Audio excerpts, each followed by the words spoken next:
Your savings account says you earned $38 this year.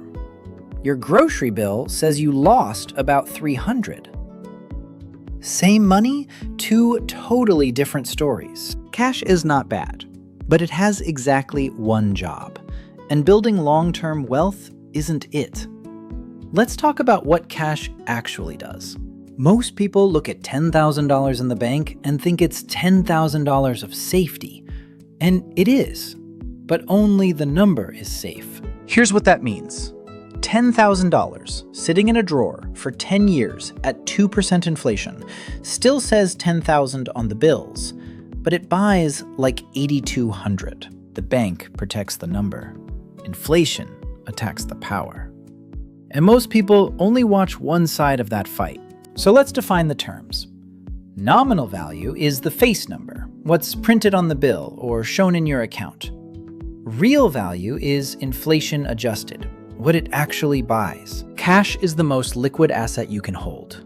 Liquidity means you can turn it into spending power instantly, at no cost, with zero uncertainty about the number. That gives cash three real strengths: instant access, capital stability, your 10 grand stays 10 grand, and optionality, the freedom to act when life punches you. But here's the weakness. Cash is a terrible long-term store of value. Under inflation, each dollar buys steadily less over time.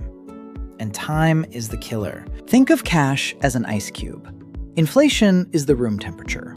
In normal times, the melt is slow. So slow, most people never notice it happening. But a high inflation year? That's a hotter room. At 7% inflation for 10 years, 10,000 cash loses about half its purchasing power. It becomes $4,900 in real terms. Now let's run the numbers on a savings account.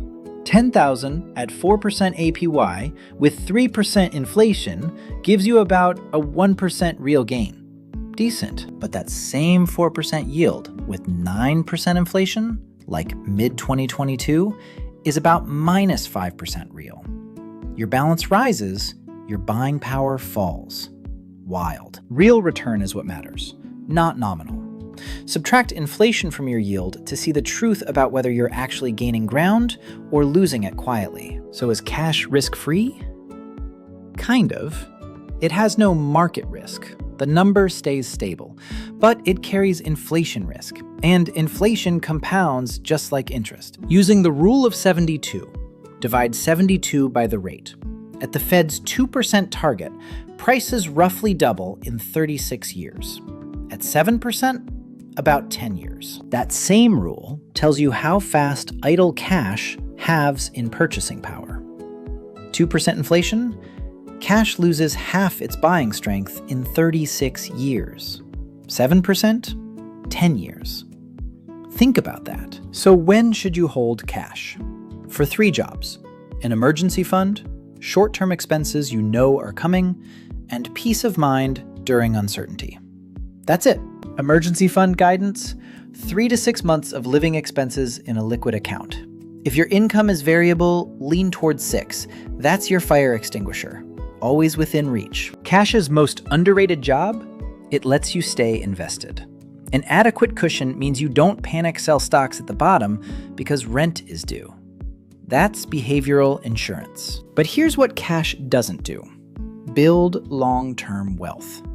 Asking cash to do that job is like asking a fire extinguisher to cook dinner. Wrong tool, wrong job. The historical numbers tell the story. From 1928 to 2024, stocks returned about 6.8% real per year. Cash? About 0.3% real. Cash barely kept pace with inflation.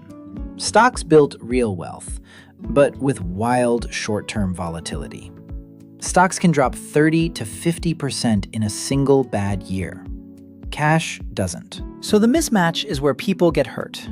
Long-term money sitting in cash loses to inflation. Short-term money in the market gets crushed by a bad month. Match the tool to the horizon. Time horizon changes everything. For money you need within 0 to 3 years, cash's stability is a feature. Over 10 to 30 years, inflation turns it into a guaranteed loser. Same asset. Smart for short money, costly for long money. The only difference is when you need it back. That's the whole game. Let's talk about what most people misunderstand. Myth 1. Cash is risk-free. Truth? It protects the number, not the purchasing power. Totally different things. Myth 2. Saving and investing are the same. They're not. Saving is setting cash aside for stability and near-term needs. Investing is buying assets for long-term growth while accepting volatility. Myth 3. More cash is always safer. Beyond your emergency and short-term needs, excess cash creates inflation drag and opportunity cost. That's a real risk to your long-term goals. Myth 4. High-yield savings always beats inflation.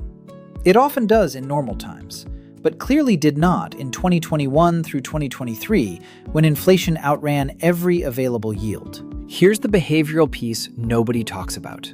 People think in nominal terms, not real. That's called money illusion, seeing $10,000 as the same years later, even though it buys less. Cash feels safe. That comfort bias keeps people overholding it, even when it quietly undermines their long-term goals. Comfort is not the same as smart. Loss aversion is real. Studies show people feel losses about twice as intensely as equal gains.